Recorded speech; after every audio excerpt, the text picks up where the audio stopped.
Olá, queridos alunos. Este é o nosso módulo de número 9, a obra de Cristo, e esta é a nossa aula de número 4, que vamos tratar da impecabilidade de Cristo. Sem dúvida nenhuma, Jesus foi aquele que se sacrificou na cruz por nós para nos salvar. João Batista disse acerca de Jesus: "Eis o Cordeiro de Deus que tira o pecado do mundo." Dessa forma, Jesus precisava ser santo e puro para poder pagar na cruz o preço de nossos pecados. E a questão que nos propomos é uma questão da teologia, que pergunta se Jesus podia ou não ter pecado durante sua vida terrena. Se ele poderia ter se tornado um pecador ou não. Isso é muito importante, porque se ele tivesse pecado, não poderia fazer o pagamento dos nossos pecados, a expiação na cruz do Calvário. E, portanto, essa questão teológica é uma questão importante. Primeiro, precisamos dizer que Jesus Cristo não pecou durante toda a sua vida terrena. Os textos bíblicos, nesse sentido, são muito claros. Diz assim em 2 Coríntios 5:21, aquele que não conheceu o pecado. Diz 1 Pedro 2:22, ele não cometeu pecado, nem na sua boca se achou pecado. 1 João 3:5, e bem sabeis que ele se manifestou para tirar os pecados, e nele não há pecado. O próprio Cristo dá testemunho acerca de si mesmo nesse sentido, dizendo assim: quem de vocês me convence de pecado? Então veja, os textos bíblicos são claríssimos. Jesus não cometeu nenhum pecado durante sua vida terrena. Por isso, ao morrer na cruz, pôde pagar os nossos pecados, não os dele, que ele não tinha, mas os nossos pecados. E desta forma fazer a nossa bendita redenção. A questão é se Jesus Cristo podia ter pecado ou não. Esta impecabilidade de Jesus, ela é entendida em dois sentidos. Negativamente, ele foi livre de qualquer falha, ele não cometeu nenhum erro, ele não transgrediu nenhum mandamento de Deus. Nesse sentido, ele não fez o mal. E positivamente, ele era completamente santo e dedicado a Deus. Ou seja, tudo o que ele podia e queria fazer de bem, ele o fez. Ele o fez. Na sua sabedoria, na sua decisão, no seu livre-arbítrio, ele o fez. Ele foi completamente santo e dedicado a Deus. Ou seja, Jesus não pecou por omissão. Podia fazer o bem, não fez, aí ele pecou. Não. Ele sempre fez o bem diante da sua vontade também. Isso é preciso levar em conta. E ele não pecou por comissão, ou seja, não fez o mal que estaria diante dele a possibilidade. Jesus realmente podia pecar? Aqui, a resposta para essa pergunta, ela tem a ver com as duas naturezas de Cristo. Nós já vimos que Jesus Cristo tem duas naturezas, a divina e a humana. E essas duas naturezas estão juntas em Cristo. Ele é uma pessoa só, e ele convive bem com essas duas naturezas. Por conta de ter a natureza humana, nós podemos dizer que Jesus era capaz de não pecar. Ele era capaz de não pecar. Olhando do ponto de vista da sua divindade, nós podemos dizer que Jesus era não capaz de pecar. Ou seja, ele não podia pecar, olhando do ponto de vista da natureza divina. Vamos entender isto melhor. Nós estamos diante de um paradoxo. Portanto, em que consiste o paradoxo? Primeiro, Jesus não podia pecar, porque ele era Deus. Deus não peca. Lembra-se, Jesus era Deus durante a sua vida terrena. Ele não podia pecar. Não tinha como Jesus pecar. Como Deus pode pecar? Mesmo sendo também humano. Como ele poderia pecar? Então, essa é a primeira parte do paradoxo. Jesus não podia pecar. A segunda parte, e aí temos que nos lembrar que ele era humano, e o humano é sujeito a tentações, e o humano é sujeito ao pecado. Então podemos dizer que, por ter a natureza humana, o outro lado do paradoxo é que as tentações pelas quais Jesus passou eram reais, fortes e legítimas. Ou seja, Jesus lutou de verdade contra suas tentações. E aqui a gente tem que fazer um esclarecimento, uma diferença entre tentações e pecado. Tentação é o convite ao pecado. A tentação em si não é pecado, é um convite. É como se de repente eu, estando numa situação financeira ruim, visse em cima de uma mesa, ninguém perto, uma nota de R$100. Não é minha, está em cima da mesa, pertence a alguém. Mas aí eu posso ser tentado a pecar, do tipo, pega aquele dinheiro. Essa é a sugestão, é a tentação. E eu próprio respondo para mim mesmo, não, seria desonesto, prejudicaria alguém, não vou fazer isso. Venci a tentação, não pequei. Mas eu poderia também dizer para mim mesmo, eu vou pegar esse dinheiro, ninguém está vendo, eu vou pegar. E me dirigir com essa intenção para pegar.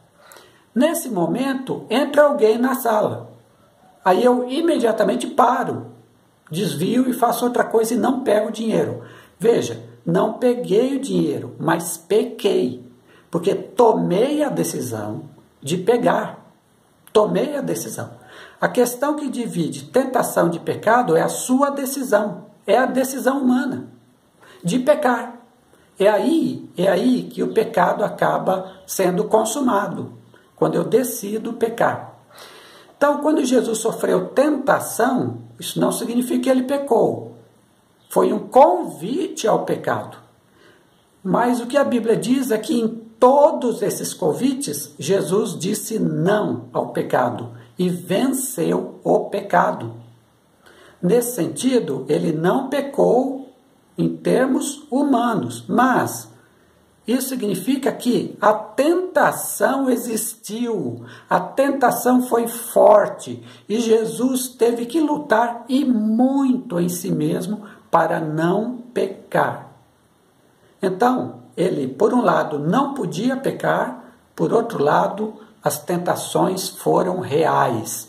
Jesus não passou por um teatro aqui, disse, eu posso não pecar. Foram reais, legítimas as suas tentações. Então vamos desenvolver isso melhor. Primeiro, por que na primeira parte do paradoxo Jesus não podia pecar? Não havia condições dele pecar. Primeiro, porque ele era Deus. A união hipostática, ou seja, a união de naturezas, levou a isto. Jesus se encarnou exatamente para morrer por nós e pagar os nossos pecados. Então era impossível para ele pecar. Segundo, a santidade de Jesus era inerente à sua pessoa. Veja, se o Deus Filho vem do céu e se encarna como homem, mas continua a ser o Deus Filho, é Jesus, é o Deus Filho.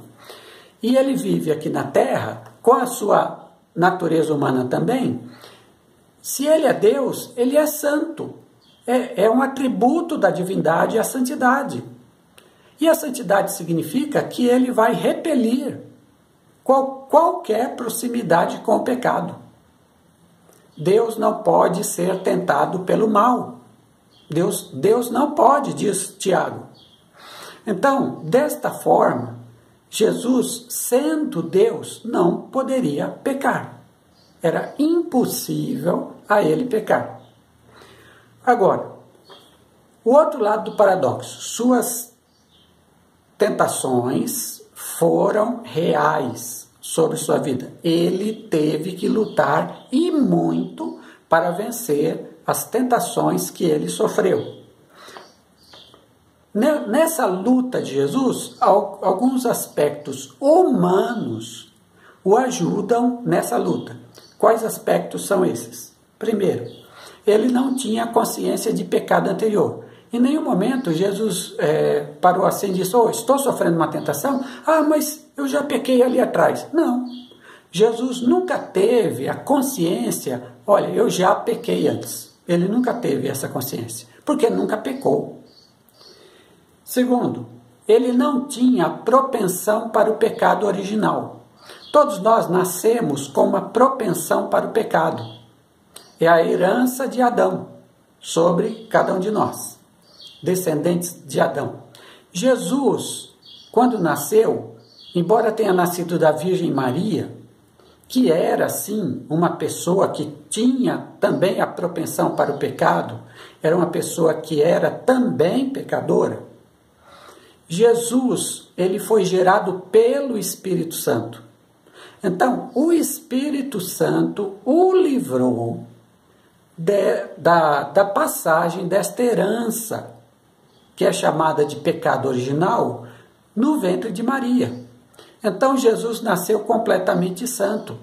É por isso que o anjo disse a Maria, lá no Evangelho de Lucas, e o ser que vai nascer de ti será santo.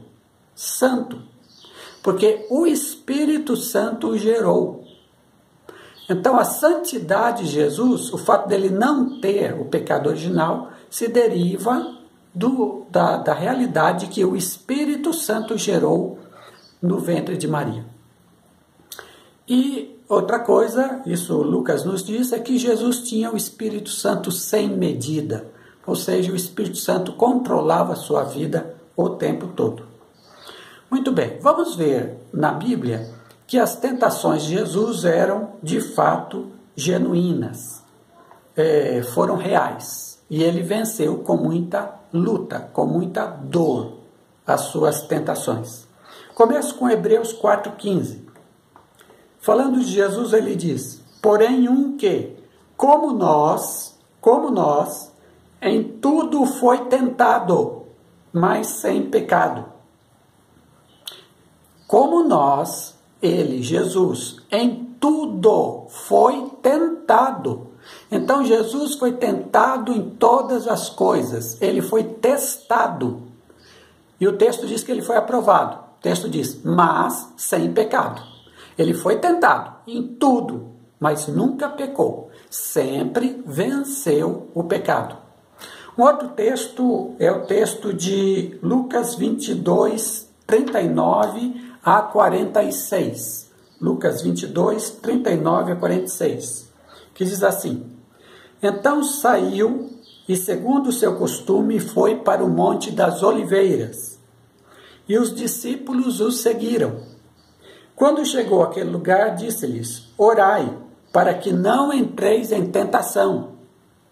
E apartou-se dele cerca de um tiro de pedra, e pondo-se de joelhos, orava, dizendo, Pai, se queres, afasta de mim este cálice.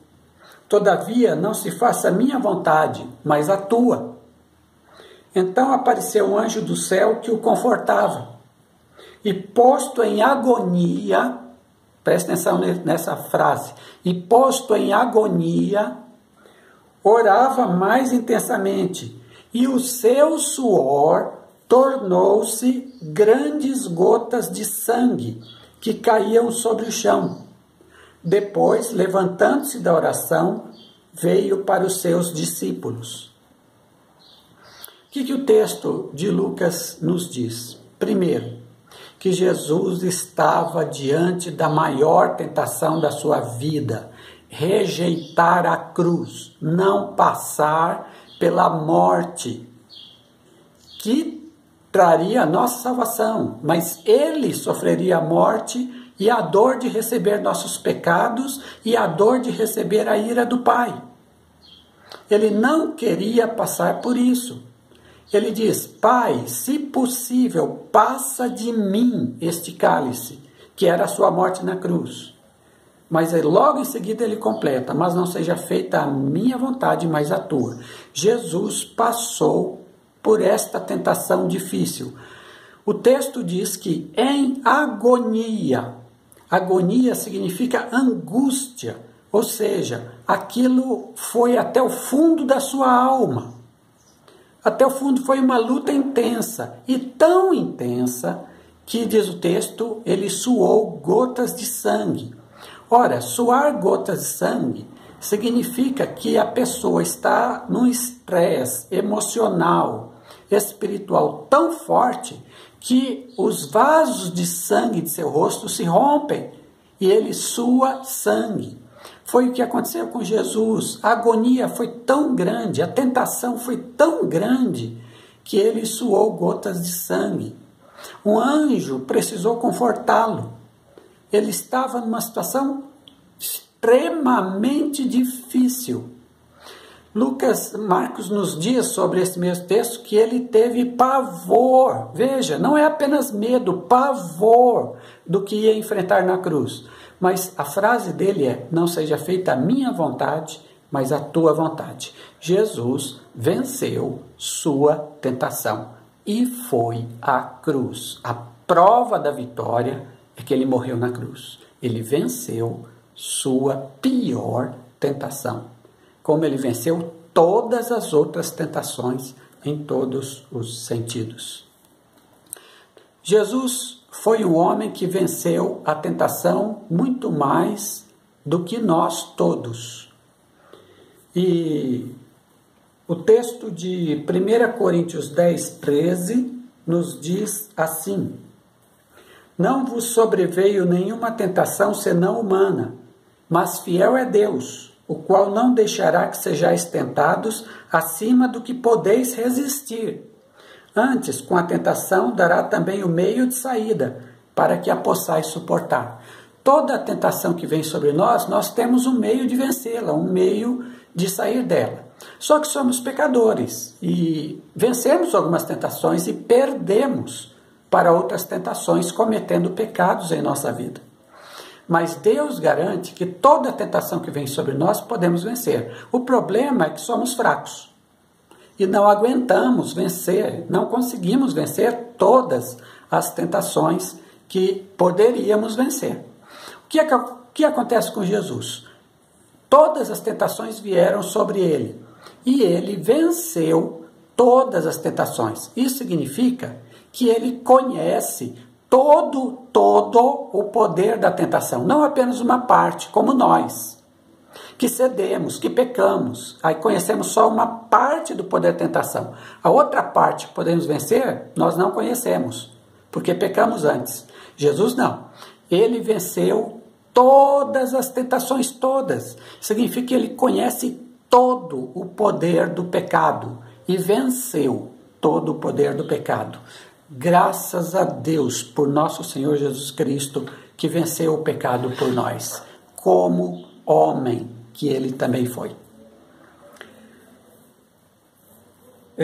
Vejam mais esses dois textos que mostram a luta de Jesus contra o pecado, sendo que ele não podia pecar, porque era Deus também. Ele diz, João 12, 27, agora meu coração está perturbado, e o que direi? Pai, salva-me desta hora, que é a cruz? Não, eu vim exatamente para isto, para esta hora. Veja, coração perturbado, mas veio para esta hora. João 13, 1. Um pouco antes da festa da Páscoa, sabendo Jesus que havia chegado o tempo em que deixaria este mundo e iria para o Pai, tendo amado os seus que estavam no mundo, amou-os até o fim. Que bênção! Deus abençoe você e a sua família e saiba que na cruz de Jesus nós temos o perdão dos pecados por meio daquele que nunca pecou. Deus abençoe sua vida.